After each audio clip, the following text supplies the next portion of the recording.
Jadi Bapak Ibu, saya akan memaparkan di sini tentang diseminasi menyebarkan pemahaman dan pengalaman penerapan budaya positif.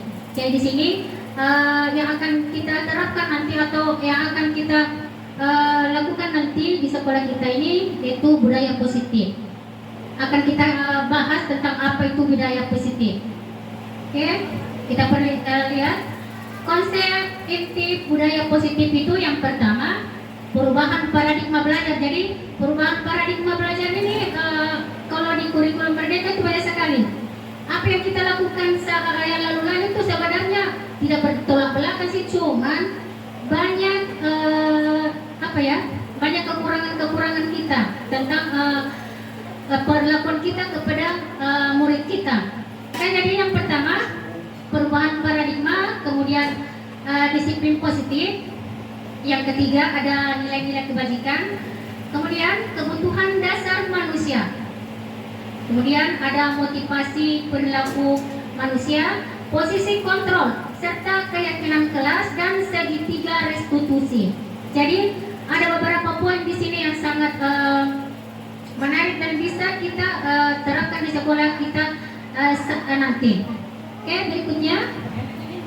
Oke, di sini sudah ada penjelasan yang pertama tadi, yaitu pembelajaran tentang paradigma baru.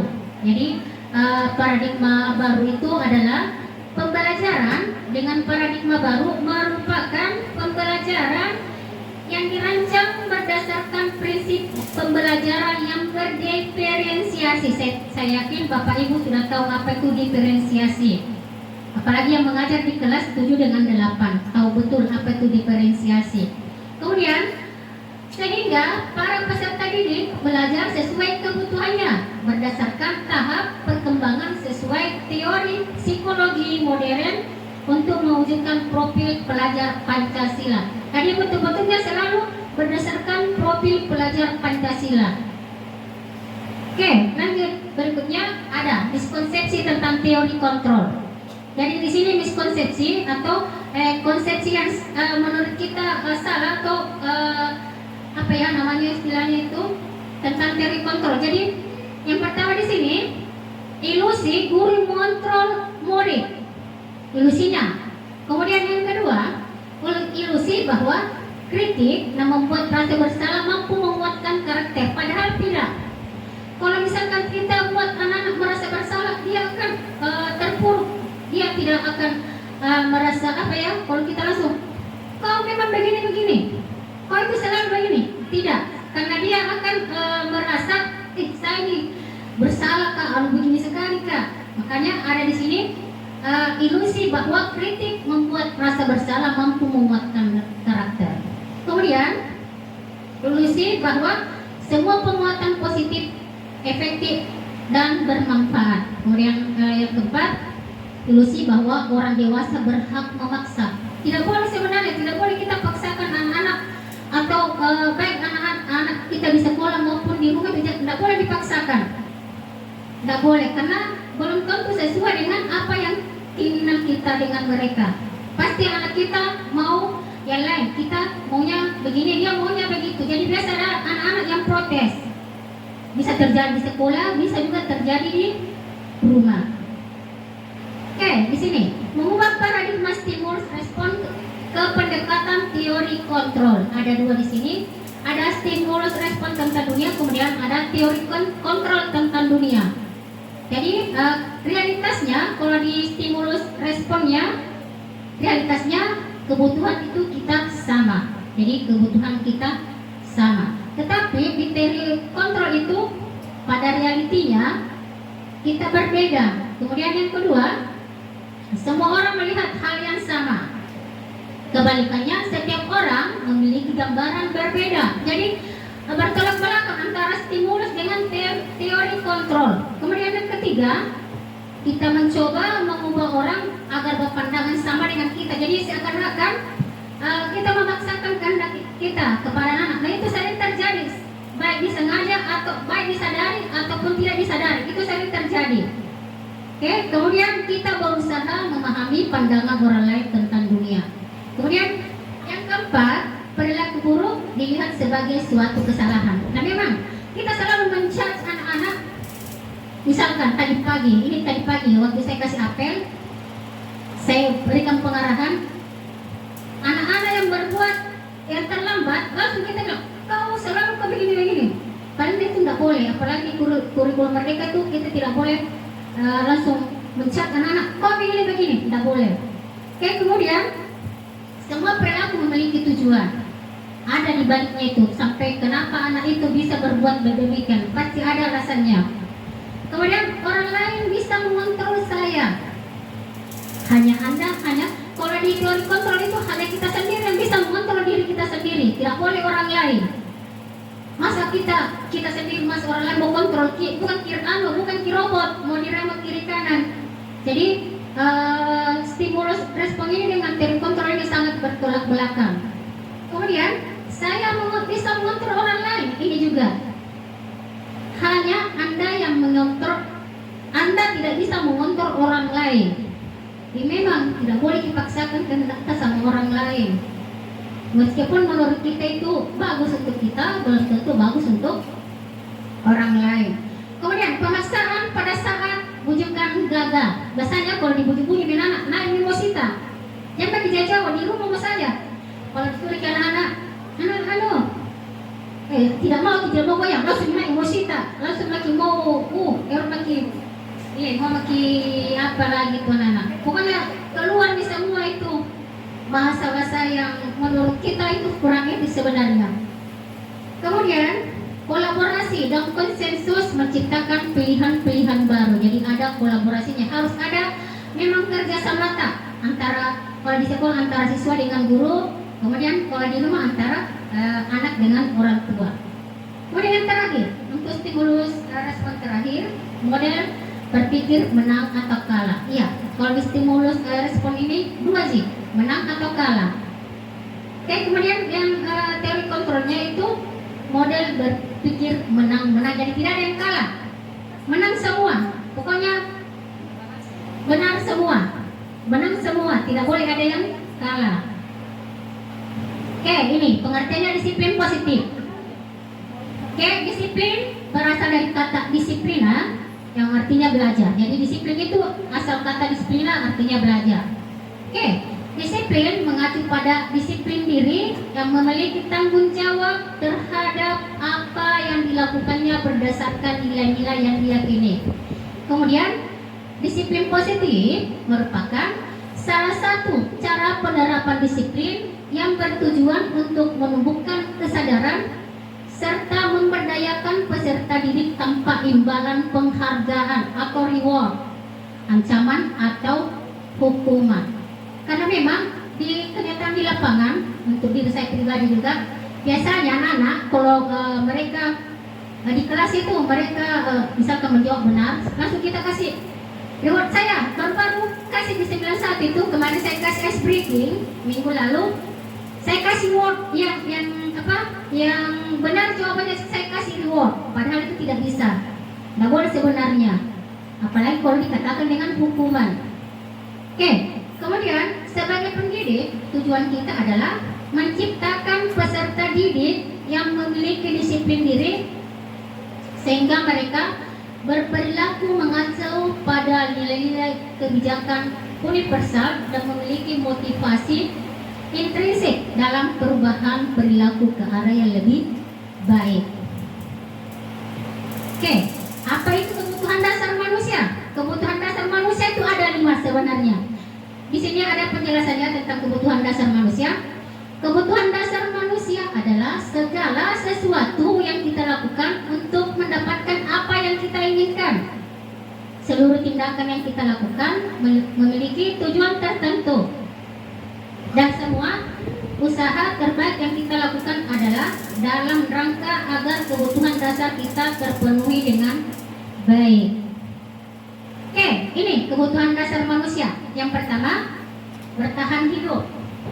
Oke, bertahan hidup itu kebutuhan manusia itu ada makanan untuk bertahan hidup, ada makanan, pakaian, tempat tinggal, kemudian keamanan dan kesehatan. Kemudian kasih sayang dan rasa diterima. Biasanya kan kita perasaan tak sulit ki masuk di suatu komunitas, masuk di suatu kampung, merasa minder, apalagi kalau kita baru-baru pindah ke kampungnya orang, merasa begitu, merasa minder untuk bergaul. Kemudian rasa kasih sayang dan rasa diterima di sini, itu rasa diterima sudah dikatakan tadi, rasa diterima, kemudian dipedulikan, berbagi, kerjasama, menjadi bagian dalam kelompok. Kemudian yang ketiga, penguasaan. Cengkilek nya di bawah di tidak perhatikan. Tapi sayangnya, kayak penguasaan di sini yaitu harga diri, kemudian keinginan untuk dianggap, memimpin, berprestasi, kemudian diakui dan didengar. Kayak kemudian kebebasan, mandiri, memiliki pilihan, mencoba hal baru, mampu mengendalikan arah dirinya. Kemudian terakhir kesenangan, bermain, humor, antusiasme dan tertawa. Oke, di sini motivasi perilaku manusia ada dua, motivasi ekstrinsik dan intrinsik. Untuk motivasi ekstrinsik di sini ada dua, yaitu yang pertama untuk menghindari ketidaknyamanan atau hukuman. Kemudian yang kedua untuk mendapatkan imbalan atau penghargaan dari orang lain di sini. Kemudian yang motivasi intrinsik menjadi orang yang mereka inginkan dan menghargai. Salah, banyak sekali tipe di sini, tipe menghargai diri sendiri dengan nilai-nilai yang dipercaya. Oke, selanjutnya, nah ini kita sering lakukan yang dua, tapi yang tiga ini jarang sekali. Tapi baru-baru saya lakukan ini yang ketiga. Saya sadar betul yang ketiga ini memang anak-anak bisa sadar sendiri. Oke, di sini yang biasa kita lakukan, ada yang biasa ini lakukan. Yang pertama, sering barangkali hukuman. Ya, hukuman. Padahal itu tidak bisa. Hukuman dengan konsekuensi itu beda-beda tipis. Jadi hukuman di sini tuh tidak boleh sebenarnya kita lakukan dengan konsekuensi. Oke, hukuman ini satu pihak dari guru saja. Misalkan kita suruh anak terlambat, langsung kita suruh, kau harus, yang seperti tadi, Bapak, kau harus membersihkan WC, kau harus lari keliling lapangan. Itu hukuman namanya. Tanpa kita beritahu anak-anak apa sanksinya nanti. Pokoknya hukuman itu dari guru, dari kita sendiri gurunya, anak-anak tidak perlu tahu kalau itu adalah hukuman. Yang jelas dia harus laksanakan apa nanti hukumannya kalau dia melanggar. Oke, di sini tidak terencana atau tiba-tiba. Ya, memang. Kemudian murid tidak tahu apa yang terjadi dan tidak dilibatkan karena spontan. Tidak mengerjakan tugas, berdiri di depan kelas, angkat kakimu, pegang telingamu, itu hukuman namanya. Tanpa mereka dilibatkan. Beda dengan konsekuensi, tapi pada dasarnya hampir sama sih, konsekuensi dengan hukuman. Kemudian untuk konsekuensi ini terencana, kemudian disepakati. Jadi ada timbal balik antara guru dengan siswa, disepakati sesuai peraturan. Kemudian murid tetap dibuat tidak nyaman karena ada konsepnya, ada semacam hukumannya. Misalnya seorang guru membuat konsekuensi dengan siswanya. Kalau misalkan kamu tidak kerja tugas, kamu harus menulis sekian kata, dihukummu sampai 1000 kata. Itu konsekuensi namanya itu, tapi sudah sepakat dengan siswa. Jadi kapan siswa melanggar, tidak mematuhi itu, jelas dia harus lakukan itu. Tapi ini tidak cocok juga di kurikulum mereka, itu tidak bisa dilakukan ini. Kemudian yang kedua, murid tidak dibuat tidak nyaman. Memang karena pasti anak-anak itu pasti berpikir, dia tidak bekerja tugasku, terlambat nggak pasti dihukum nggak ini. Karena kesepakatan tak begitu pasti. Jadi sampai-sampai itu ada anak-anak apalagi tidak mau bisa sekolah, apalagi kalau disuruh kayak nyanyi apa ya tugasnya, kemudian disuruh menghafal. Karena saya alami, saya suruh menghafal, ada anak-anak itu tidak mau datang sekolah, belum disuruh kamu menghafal, Padahal itu sudah konsekuensinya mereka sudah sepakat nih bahwa kalau tidak menghafal ini. Dan kemudian saya lihat di kelas 9 kan memang di kesepakatan kelasnya. Ya ada di situ saya lihat yang melanggar di bagian bawah sekarang catatannya aku lihat di sebelah kiri, melanggar itu harus membawa apa itu gelas air minum ya, gelas dan ritan di sana itu. Sebenarnya tidak boleh begitu. Konsepnya tidak boleh begitu sebenarnya kalau di kurikulum Merdeka. Kemudian sikap guru selalu memonitor muridnya. Nah, memang itu selalu Ki. Apalagi kalau denda orang memonitor terus dilihat Ki. Nah, memantau. Oke, di sini restitusi pasti bertanya apa itu restitusi. Ini restitusi ini yang harus kita terapkan di kelas sama anak kita. Jadi restitusi di sini itu adalah proses menciptakan kondisi murid untuk memperbaiki kesalahannya. Jadi dia sendiri sih yang ngambil ke dirinya, tapi kita yang mengarahkan. Kemudian yang kedua, proses kolaboratif yang mengajarkan murid untuk mencari solusi sendiri.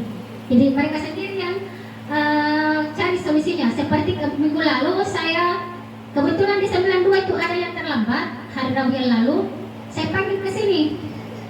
Dia aku sendiri bilang, saya tanya, kenapa kau terlambat nak? Terlambat gak tidur Bu? Kenapa kau bisa terlambat tidur? Begadang nggak? Main HP kah? Dia sendiri akui punya kesalahannya. Dia sendiri yang akui kenapa apa penyebabnya dia terlambat. Oke, kemudian ini ya proses kolaboratif yang mengajarkan murid untuk mencari solusi sendiri. Nah di sini kita di sini ada sebagai guru ada 5 posisi kontrol. Ini di sini kira-kira di mana kita berada di sini? Siapa yang sering melakukan ini? Di sini 5 posisi kontrol guru. Yang pertama itu ada penghukum. Ya, penghukum. Kemudian yang kedua pembuat rasa bersalah. Itu. Dan kau begini kok. Iya itu. Kenapa kok begitu? Tidak kasihan kok sama saya. Selalu kamu kasih naik emosi ke saya nih tua selalu mau kasih naik darahku. Masih pagi-pagi, masih pagi-pagi mau kasih naik lagi emosi. Itu pembuat rasa bersalah itu. Kuliah 4 kali.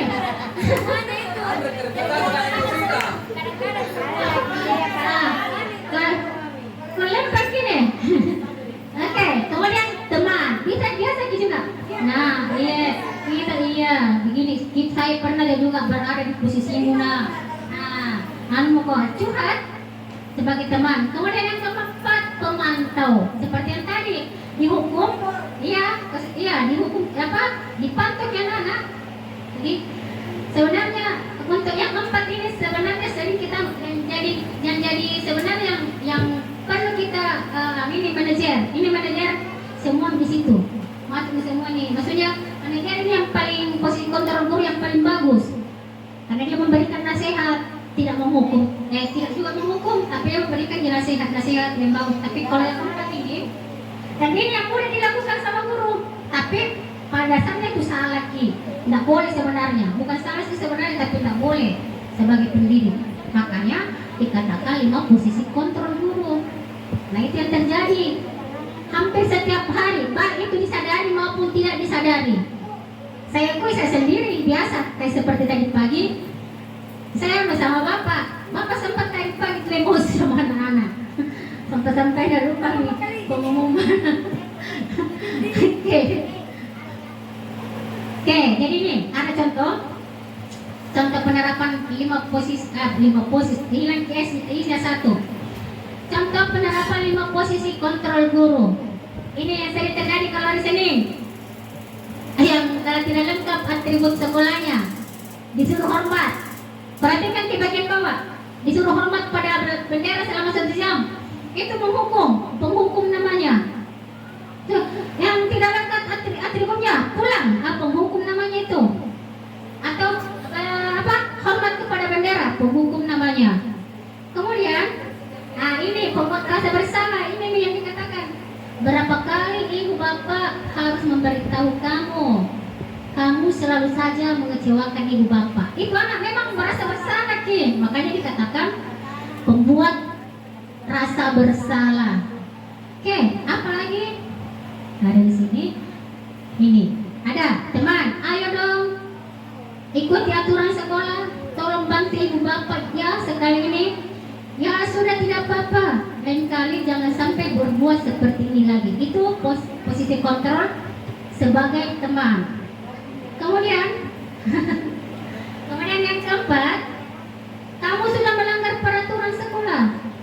Kamu tahu konsekuensinya. Setelah upacara, kamu beli atributnya ke koperasi dan jangan diulangi lagi. Itu pemantau namanya. Ya, saya biasa begitu. Kalau anak-anak itu waktu saya nama lokasi, ada sih nak nama lokasi. Kalau selesai upacara ke ruanganku kodi. Nah itu posisi kok namanya itu pemantau. Iya, pemantau. Oke, ini yang paling bagus. Yang posisi kontrol yang kelima sebagai manajer. Ini, perhatikan kata-kata kalimatnya Bapak Ibu. Apakah kamu tahu kesalahanmu? Kira-kira bagaimana memperbaiki kesalahanmu? Nah, ini guru BK ini yang paling pasti tahu sekali nih kalimat-kalimat ini. Iya. Kalau saya aku yang penghukum tadi dengan yang empati sering lakukan. Tapi kalau yang ini jarang-jarang. Tapi BK yakin Kak, dia sering lakukan yang ini, yang manajer. Karena memang dia harus kena rayu-rayu anak-anak. Oke, jadi apakah kamu tahu kesalahanmu? Kira-kira bagaimana kamu memperbaiki kesalahanmu? Dan biasanya kan memang terus terang Ki, ibu, begini-begini Kak. Jadi bagaimana kamu? Bagaimana cara memperbaiki kesalahanmu? Begini Kak Ibu, begini Kak. Pasti dia jawab sendiri tuh kalau kita bertanya begini.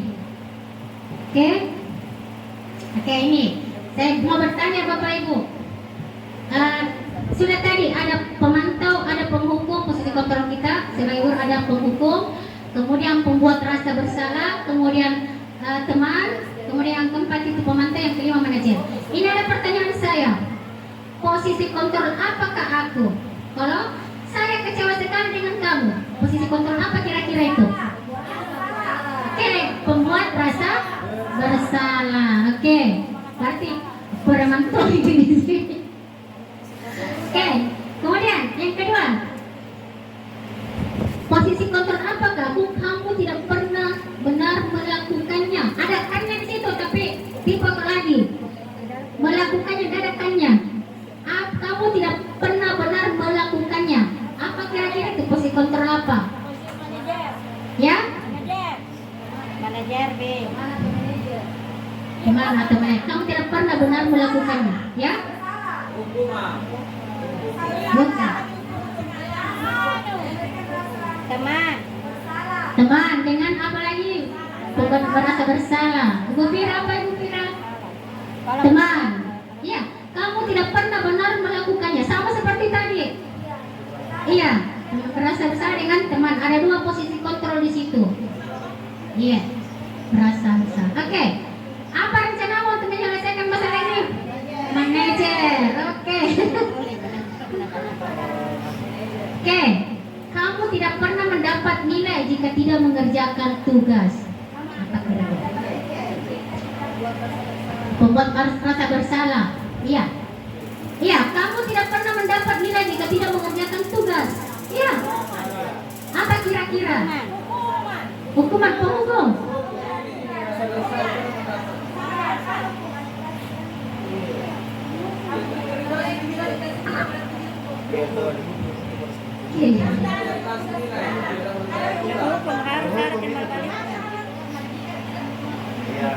Kamu tidak pernah mendapat nilai jika tidak mengerjakan tugas. Hukuman.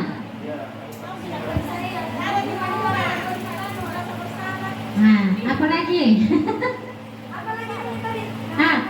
Penghukum. Kemudian pembuat rasa bersalah. Teman. Pemantau dengan manajer. Pemantau. Oke, pemantau. Oke, ini keyakinan kelas. Tadi waktu apel saya tanya, sudah ada keyakinan kelasnya masing-masing di kelasnya? Cuman berapa? 9, baru 3. 93 saya memang saya lihat sudah ditempel di situ. 91 juga. Jadi aku bilang mungkin yang lain bisa barangkali kesepakatan kelasnya itu kita buat. Saya juga tadi 92 antara guru mapel dengan siswa saya buat kesepakatan kelas tadi. Jadi bisa kita langsung tanya anak. Kita tanya anak apa kira-kira keyakinan kelas yang kamu bisa kamu terapkan di kelasmu. Dia sebutkan sendiri. Yang pertama dia bilang begini, tidak boleh datang terlambat ibu. Itu keyakinan kelas. Oke. Kemudian tidak boleh buang sampah sembarang tempat. Kemudian harus mengerjakan tugas tepat waktu. Itu. Kemudian dia sebutkan semua. Jadi kita nanti yang menentukan berapa poin yang akan didapatkan dari kesepakatan keyakinan kelas itu atau kesepakatan kelas itu. Jadi tadi di 92 itu ada 9 kesepakatan atau keyakinan kelas yang mereka buat. Oke, mengapa keyakinan kelas? Mengapa bukan peraturan kelas? Ingat, peraturan itu biasanya kalau berhubungan dengan peraturan itu pasti ada sanksinya, pasti ada hukumannya. Tapi kalau keyakinan kelas kita kembalikan ke restitusi nantinya, segitiga restitusi namanya. Oke, ini pembentukan keyakinan kelas. Ini tadi saya ambil Bapak Ibu yang ada di gambar. Setelah saya kasih sticky notes, anak-anak saya bagikan, dia mereka sendiri yang menulis, jadi bermacam-macam dan menghasilkan 9 keyakinan kelas di 92 itu. Jadi pembentukan keyakinan kelas itu ada beberapa persyaratannya di situ. Yang pertama bersifat abstrak. Sebenarnya meskipun tidak ditempel, anak-anak itu pasti ingat gitu. Tapi untuk lebih memperkuat bagus kalau ditempel di kelas, ya. Jadi bisa dijadikan juga sebagai keyakinan sekolah. Kemudian yang kedua berupa pernyataan universal, jadi bisa dilakukan. Jangan tidak begitu. Oke, kemudian dibuat dalam pernyataan positif. Jadi positif itu jangan ada kata, sebenarnya jangan ada kata tidak, tapi iya, gitu. Kemudian sedikit saja agar mudah diingat. Jadi pendek-pendek aja kalimatnya. Kemudian sesuai dengan kondisi kelas dan sekolah sehingga mudah diterapkan. Kemudian terakhir, semua warga sekolah atau kelas dilibatkan saat membuat keyakinan kelas. Jadi harus ada semua. Jadi supaya mereka tahu apa yang mereka langgar dari keyakinan kelas ini. Oke, ini intinya kita kalau kita ada anak yang bermasalah, namanya segitiga restitusi. Jadi di sini segitiga restitusi itu adalah proses menciptakan kondisi murid untuk memperbaiki kesalahan mereka sehingga bisa kembali kepada kelompok mereka dengan karakter yang lebih kuat. Itu. Jadi segitiga restitusi di sini itu ada menstabilkan identitas yang pertama, kemudian ada validasi tindakan yang salah, kemudian yang ketiga menanyakan keyakinan. Jadi sebenarnya ada video saya waktu saya ambil ini segitiga restitusi, ada video. Kebetulan hari itu karena pas hari minggu lalu itu dia terlambat. Jadi saya panggil, saya gunakan segitiga restitusi. Oke, jadi segitiga restitusi itu suatu proses dialog yang dijalankan oleh guru agar dapat menghasilkan murid yang mandiri dan bertanggung jawab. Ya, jadi ini menstabilkan identitas, kemudian validasi tindakan yang salah, menanyakan keyakinan. Ini menstabilkan identitas. Ibu bisa lihat apa itu menstabilkan identitas. Yang mana yang dikatakan dengan menstabilkan identitas? Yang pertama, berdasarkan prinsip membuat kesalahan adalah bagian dari proses pembelajaran. Jadi biasanya itu kalau anak-anak membuat kesalahan itu, dia itu sebagai proses sebenarnya, proses pembelajaran. Apalagi kalau siswa kita masih SMP, ya. Saya yakin Ibu Beka pasti tahu semua ini anunya. Oke, di sini prinsipnya yang pertama itu berbuat salah itu, ini kata-kata untuk menstabilkan identitas. Berbuat salah itu wajar. Itu. Kemudian yang kedua, tidak ada manusia yang sempurna. Jadi kalau misalkan ada anak-anak yang berbuat kesalahan, ini mau kita tanyakan ini, dia akan sadar sendiri. Berbuat salah itu wajar. Yang kedua, tidak ada manusia yang sempurna. Ibu bapak juga pernah melakukan tipe misleading, salah-salah tulisannya melakukan itu. Kemudian ibu bapak tidak mau mencari siapa yang salah, tapi ibu bapak ingin mencari solusi dari permasalahan ini. Kemudian kamu berhak merasa begitu. Kayak kemarin ada di bulan itu kasusnya Wandi Ibu Pirade. Harusnya kan kita tidak boleh, kita harus pakai segitiga restitusi di situ. Kita tidak boleh langsung menjudge anak-anak bilang kok begini, nggak boleh sebenarnya. Ya kita harus tanyakan dulu yang ini untuk supaya lebih anak-anak itu tidak merasa saya ini didiskriminasikan kah atau bagaimana. Oke, ini yang kedua, untuk segitiga restitusi yang kedua, validasi tindakan yang salah berdasarkan prinsip setiap perilaku berupaya memenuhi suatu kebutuhan tertentu. Ini ada pertanyaannya, kamu pasti punya alasan mengapa melakukan hal itu. Misalkan kita bertanya anak, kenapa kau bisa terlambat nak? Apa penyebabnya sehingga kau bisa terlambat? Kemudian kenapa kau tidak bisa tidak kerja tugasmu? Misalkan anak pasti jawab, tidak bawa ke pulpen bu, atau begadang ke tadi malam bu. Itu namanya validasi tindakan yang salah. Kemudian, padahal kamu bisa melakukan yang lebih buruk dari ini ya. Kita kasih yang negatifnya. Kamu bisa melakukan yang lebih buruk dari ini ya.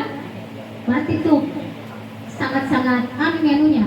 Kemudian yang ketiga, kamu patut bangga karena telah melindungi sesuatu yang penting buatmu. Kayak kemarin yang minggu lalu itu nih Wandi. Sebenarnya kan masalahnya antara Wandi dengan Ahmad, tapi Dirgahayu yang masuk. Dia mau melindungi temannya. Ya, dia tidak mau lihat temannya merasa disakiti atau apa, makanya dia masuk. Kemudian kamu melakukannya karena mempertahankan sesuatu yang penting bagimu. Ini biasa kita tanyakan sama anak-anak, tapi sampai dengan membentak biasanya.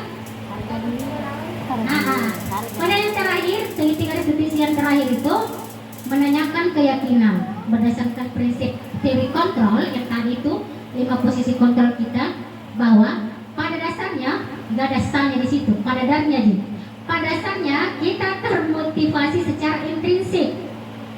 Di sini apa keyakinan kelas kita? Kalau sudah ada keyakinan kelas atau keyakinan sekolah, kita bisa pertanyakan keyakinan kelas yang mana yang mereka langgar. Apa keyakinan kelas kita?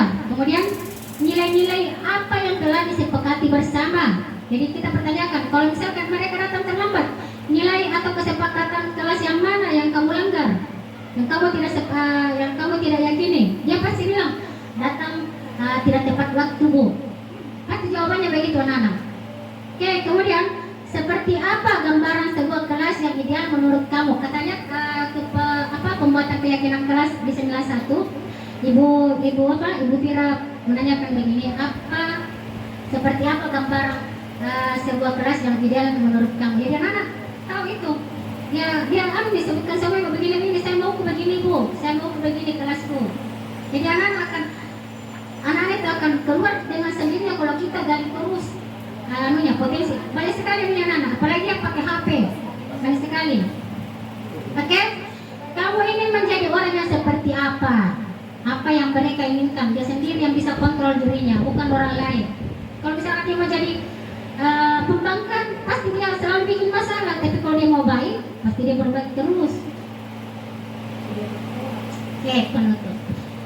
Oke, dalam penerapan program disiplin positif, hendaknya guru memiliki standar kepribadian profesional dan sosial yang baik, di mana guru mampu merefleksi dirinya dalam posisi kontrol saat ini. Jadi, bagaimana perjalanan dirinya sebagai among, mana dia yang menuntun muridnya menjadi insan yang mandiri, merdeka dan bertanggung jawab. Ini katanya standar nasional pendidikan. Oke, thank you. Oke, Bapak Ibu, karena ini kita tengah 3 bulan.